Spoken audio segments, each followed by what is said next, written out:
To use Google Map. In this video, I'm going to show you how you can easily use this application. First of all, open Google Map. Now, it's a very simple app which consists of map and guidance. Now, here on the top, you can see the search bar. Tap on it.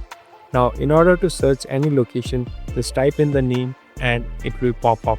So, as you can see, this location has popped up. Now, in order to see the direction, you can simply tap on direction and even know the direction from where to go to. Here, if you go back, it's like contributing and even adding your own places. So here, you can even add a new place by just tapping on add place. You can even add your own businesses or even locate the places that are missing in the map. So it is a very useful app in day-to-day activity.